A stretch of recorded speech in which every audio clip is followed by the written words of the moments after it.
Hello प्यारे छात्रों, कैसे हो आप सभी। उम्मीद करता हूँ आप सभी लोग स्वस्थ और मस्त होंगे। तो आज के इस वीडियो में हम आपको भौतिक विज्ञान का मॉडल पेपर बताने वाला हूँ, जिसका कोड रहेगा 347 FT। तो जितने बच्चे class 12 UP board exam 2025 board का पेपर देने जा रहे हैं, तो वीडियो को लास्ट तक जरूर देखना। सबसे पहले आपको अपना नाम फिल करना है, फिर अपना अनुक्रमांक, जिसकी बच्चों आपकी समय विधि रहेगी 3 घंटे 15 मिनट, आपका पूर्णांक रहेगा 70 का। तो बच्चों सबसे पहले हम कुछ निर्देश के बारे में बात करेंगे। जैसे पहला निर्देश दिया है, इसमें बताया गया है कि प्रारंभ के 15 मिनट परीक्षार्थियों को प्रश्न पत्र पढ़ने के लिए निर्धारित हैं। यानी कि जो 3 घंटे 15 मिनट होते हैं, उसमें 15 मिनट आपको क्वेश्चन पेपर पढ़ने के लिए मिलते हैं। नेक्स्ट आपका दिया है कि सभी प्रश्न अनिवार्य हैं, और जो इस प्रश्न पत्र में 5 खंड होंगे, जैसे खंड आ, खंड बास, खंड सा, खंड दा और खंड या रहेगा। और खंड आ में आपके बहुविकल्पीय प्रश्न रहेंगे, जो प्रत्येक क्वेश्चन 1 अंक का रहेगा। खंड बा में भी आपके अतिरिक्त प्रश्न रहेंगे, जो भी आपके प्रत्येक अंक मतलब 1 अंक के रहेंगे। और खंड जो सा रहेगा, उसमें आपके लघु उत्तरीय प्रश्न रहेंगे। और जो खंड दा और या रहेगा, उसमें आपके दीर्घ और अति लघु उत्तरीय प्रश्न मिलेंगे, जिसके आपको 3 नंबर 5 नंबर के देखने को मिलेंगे। ठीक है, सबसे पहले हम खंड का की बात करेंगे, जिसमें आपके सबसे पहले 6 बहुविकल्पीय प्रश्न पूछे जाते हैं। ठीक है, सबसे पहला क्वेश्चन दिया है, इसमें बताया गया कि विद्युत क्षेत्र की तीव्रता का मात्रक, यानी कि विद्युत क्षेत्र की तीव्रता का मात्रक बताना है। तो बच्चों हम जानते हैं विद्युत क्षेत्र की तीव्रता ई बराबर जो होता है बच्चों होता है F/Q होता है। ठीक है, विद्युत क्षेत्र की तीव्रता ई बराबर जो होता है F/Q। तो बच्चों जो बल का मात्रक होता है वो न्यूटन होता है, और जो बच्चों आवेश, यानी कि आवेश का मात्रक क्या होता है, तो बच्चों वो कूलाम होता है। तो बच्चों आपका क्या हो जाएगा, न्यूटन प्रति कूलाम। विद्युत क्षेत्र की तीव्रता का मात्रक क्या हो जाएगा, न्यूटन प्रति कूलाम। इसमें आपका पहला राइट आंसर हो जाएगा। ठीक है, नेक्स्ट बच्चों आपका दिया है कि एक गतिशील आवेश उत्पन्न करता है, यानी कि जो एक गतिशील आवेश है वो क्या उत्पन्न करता है। यानी कि कोई भी एक आवेश है, ये गति कर रहा है चारों तरफ, तो बच्चों ये क्या उत्पन्न करेगा। तो बच्चों एक गतिशील आवेश आपकी विद्युत क्षेत्र उत्पन्न करता है और चुंबकीय क्षेत्र भी उत्पन्न करता है। तो बच्चों आपका पहला दिया है केवल विद्युत क्षेत्र, ये भी नहीं होगा। केवल चुंबकीय क्षेत्र, ये भी नहीं होगा। विद्युत तथा चुंबकीय क्षेत्र दोनों। तो बच्चों इसमें आपका तीसरा राइट आंसर हो जाएगा। ठीक है, एक गतिशील कण विद्युत तथा चुंबकीय क्षेत्र दोनों उत्पन्न करता है। नेक्स्ट दिया है आपका कि पीएन संधि में विसरण धारा का मान अपवाह से अधिक होता है यदि संधि संयोजित होती है। यानी कि कोई पीएन संधि है, उसमें आपका विसरण धारा का मान अपवाह से अधिक, यानी कि जो धारा बह रही है वो किधर जाएगी। फर्स्ट दिया है अग्रदिशिक बायस में, या फिर पश्च दिशिक बायस में, या फिर बायस नहीं, या फिर इनमें से कोई नहीं। तो बच्चों यदि जो संधि होगी वो मतलब कैसी होगी, तो बच्चों वो होगी अग्रदिशिक बायस में। इसमें आपका जो राइट आंसर हो जाएगा पहला हो जाएगा। ठीक है, नेक्स्ट बच्चों आपका दिया है कि विद्युत फ्लक्स का मात्रक। तो बच्चों आपको बताना है कि विद्युत फ्लक्स का जो मात्रक होता है वो क्या होता है। तो बच्चों विद्युत फ्लक्स का मात्रक जो होता है वो न्यूटन मीटर स्क्वायर प्रति कूलाम होता है। इसमें आपका दूसरा राइट आंसर हो जाएगा, विद्युत फ्लक्स का मात्रक। नेक्स्ट बच्चों आपका बताया गया है कि विद्युत क्षेत्र की तीव्रता कौन सी राशि होती है। यानी कि विद्युत क्षेत्र की तीव्रता कौन सी राशि होती है, सदिश राशि होती है, या फिर अदिश राशि होती है, या फिर अदिश और सदिश दोनों, इनमें से कोई नहीं। तो बच्चों आपको बताना है कि विद्युत क्षेत्र की जो तीव्रता होती है वो कौन सी राशि होती है। तो विद्युत क्षेत्र की तीव्रता जो होती है बच्चों आपकी सदिश राशि होती है। इसमें आपका पहला राइट आंसर हो जाएगा। ठीक है, नेक्स्ट आपका दिया है कि चांदी का परावैद्युतांक के बराबर कितना होता है। तो बच्चों चांदी का परावैद्युतांक के बराबर जो होता है वो इन्फानाइट होता है, यानी कि इसे हम कह सकते हैं कि अनंत होता है। तो इसमें जो आपका राइट आंसर हो जाएगा वो चौथा हो जाएगा। ठीक है, चांदी का जो परावैद्युतांक के बराबर होता है अनंत तक होता है। ठीक है, इसी प्रकार के आपको 6 नंबर के बहुविकल्पीय प्रश्न देखने को मिलेंगे। फिर हम बात करेंगे नंबर 2 पे। इसमें आपके बच्चों अतिलघु उत्तरीय प्रश्न मिलते हैं, यानी कि जो भी आपका क्वेश्चन रहेगा 1 अंक का रहेगा। तो पहला क्वेश्चन दिया है कि 1.0 माइक्रो कूलाम को 2 बराबर विपरीत आवेश, यानी कि विपरीत प्रकार के आवेश हैं, 2 मिमी दूर रखे हैं, यानी कि उसकी दूरी है 2 मिमी, और इस विद्युत द्विध्रुव का विद्युत द्विध्रुव आघूर्ण ज्ञात करना है। यानी कि 2 बराबर विपरीत आवेश हैं, वो 2 मिमी दूरी पर रखे हैं। तो इनका बच्चों सबसे पहले क्या दिया है, माइक्रो कूलाम में दिया है। इसको हम मतलब कूलाम में चेंज करेंगे, फिर इसमें हम विद्युत द्विध्रुव आघूर्ण को ज्ञात करना है। ठीक है, इसी प्रकार को आपसे ज्ञात करना है, फिर आपको बता देना है, यही फार्मूला रख देना है। ठीक है, नेक्स्ट आपका दिया है कि जो आपका दिया है इसमें बताया गया है कि म्यू नॉट एप्सिलॉन नॉट का मान जो होता है वो आपको ज्ञात करना है। और एग्जाम के दृष्टि से वेरी वेरी इंपॉर्टेंट क्वेश्चन है म्यू नॉट एप्सिलॉन नॉट, आपको इसका मान बच्चों याद कर लेना है। नेक्स्ट दिया है विद्युत फ्लक्स तथा विद्युत क्षेत्र की तीव्रता के बीच संबंध लिखना है। यानी कि विद्युत फ्लक्स क्या है और विद्युत क्षेत्र की तीव्रता है, इसमें आपको इसके बीच संबंध क्या है उसके बारे में आपको लिखना है। नेक्स्ट दिया संधारित्रों की धारिता को परिभाषा मतलब परिभाषा या फिर परिभाषित की दी या फिर इसकी परिभाषा आपको लिखनी है। मतलब जो संधारित्रों की धारिता की परिभाषा लिखनी है, ठीक है।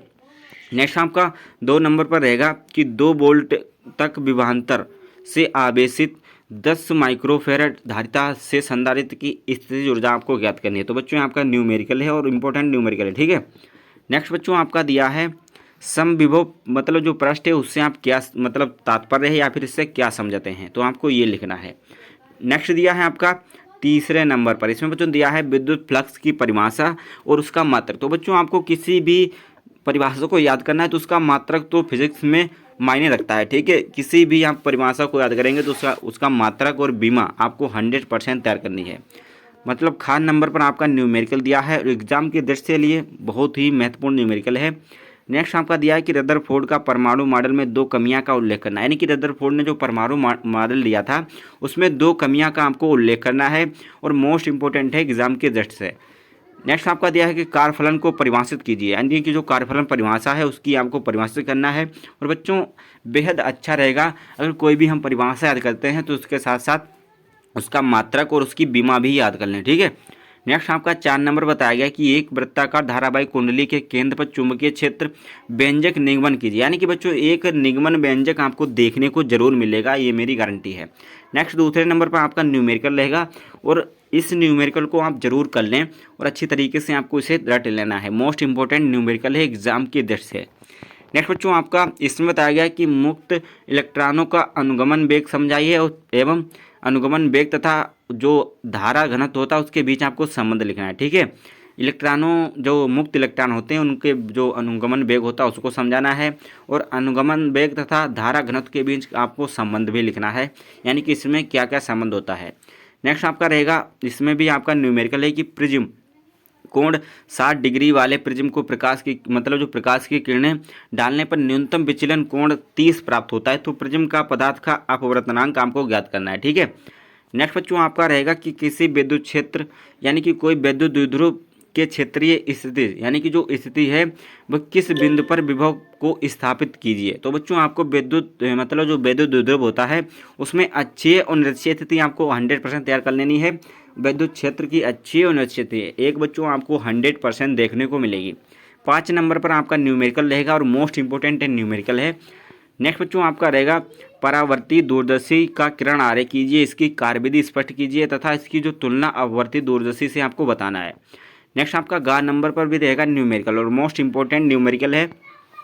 और पीएन संधि डायोड का अपक्षय पर्ट यानी कि जो अपक्षय जो पर्ट होती है उसकी रचना स्पष्ट करना है। पीएन संधि डायोड मोस्ट इंपॉर्टेंट है एग्जाम की दृष्टि से। तो बच्चों इसको आप अच्छी तरीके से तैयार कर लेना है। और बोहर का परमाणु मॉडल की व्याख्या करनी है ये भी। और जो आपका बताया था ऊपर कौन सा बताया था, रदरफोर्ड का परमाणु मॉडल और बोहर का परमाणु मॉडल मोस्ट इंपॉर्टेंट क्वेश्चन है बच्चों। और प्लेट संधारित्र जो यहाँ पर दिया समांतर प्लेट संधारित्र की धारिता का व्यंजक और निगमन कीजिए, इसकी धारिता कैसे बढ़ाया जाता है यानी कि इसकी धारिता को कैसे बढ़ाया जा सकता है ये भी आपको निगमन करना है। व्यंजक आपको मतलब बात थ्योरी के कायदा आपको बताना है, ठीक है। अगर ये नहीं आ रहा तो अथवा में भी दिया होता है विद्युत परिपथ के लिए एक किरचॉफ के नियमों का उल्लेख कीजिए तथा उनमें परिपथ बनाकर समझाइए। तो बच्चों जो किरचॉफ का नियम और समांतर प्लेट संधारित्र ये बच्चों मोस्ट इंपॉर्टेंट क्वेश्चन है, इन्हें आप 100% तैयार कर लो। इससे बाहर बच्चों आपको क्वेश्चन नहीं पूछा जाएगा, ये मेरी गारंटी है 110%, ठीक है।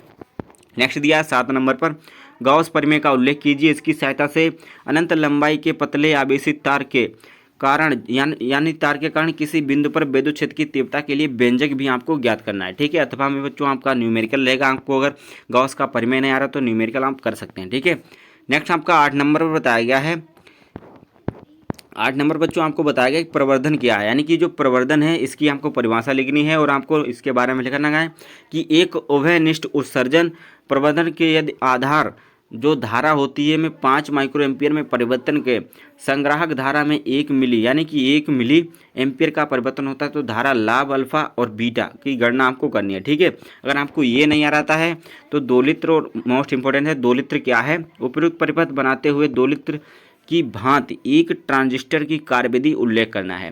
तो बच्चों 2 लित्र होता है वो मोस्ट इंपॉर्टेंट क्वेश्चन, इसकी परिभाषा और जो भी आपको 2 लित्र की भांति एक ट्रांजिस्टर की कार्यविधि का उल्लेख करना है, आपको उसी तरीके से याद कर लेना है। नेक्स्ट आपका 9 नंबर बताया गया प्रत्यावर्ती धारा का वर्ग माध्य मूलमान और शिखर मान के संबंध बीच आपको लिखना है, यानी वर्ग माध्य मूलमान और शिखर मान के बीच आपको संबंध लिखना है प्रत्यावर्ती धारा का। ठीक है, अथवा में भी आपका दिया रहेगा कि ट्रांसफार्मर का सिद्धांत क्या है, मतलब उच्चय और अपापचयी ट्रांसफार्मर में अंतर उल्लेख कीजिए, ट्रांसफार्मर में ऊर्जा क्षय के कारणों का उल्लेख कीजिए। तो बच्चों ये तो मोस्ट इंपॉर्टेंट क्वेश्चन है, जितनी भी इसकी तारीफ कर लें वो तो कम ही है बच्चों। ये हर बार आता है, पिछली बार भी आया था, 23 में भी आया था, 22 में भी आया था। तो बच्चों इसे आप मिस मत करना। और जितने भी क्वेश्चन हैं ये भी आपका मोस्ट इंपॉर्टेंट है। प्रत्यावर्ती धारा का वर्ग माध्य मूलमान और शिखर मान के बीच संबंध ये भी मोस्ट इंपॉर्टेंट है। और बच्चों प्रवर्धन क्या है ये भी मोस्ट इंपॉर्टेंट है। और बच्चों इसमें बताया गया कि चुंबकीय जो आपका गॉस का प्रमेय का उल्लेख करना है, ये भी मोस्ट इंपॉर्टेंट है। अगर आप न्यूमेरिकल से बचना चाहते हैं तो गॉस की प्रमेय और यहाँ पर क्या है, प्रवर्धन क्या है, और 2 लित्र क्या है, और ट्रांसफार्मर का सिद्धांत, ये बच्चों आपको अच्छी तरीके से तैयार कर लेना है। और आपको समांतर प्लेट संधारित्र ये भी आपको ज़्यादा जितनी भी बढ़ाई करें ये भी कम है, मोस्ट इंपॉर्टेंट क्वेश्चन है। ठीक है, तो आज के वीडियो में यहीं तक, मिलते हैं नेक्स्ट वीडियो में, तब के लिए जय हिंद, वंदे मातरम। Thanks for watching this video, love you, take care.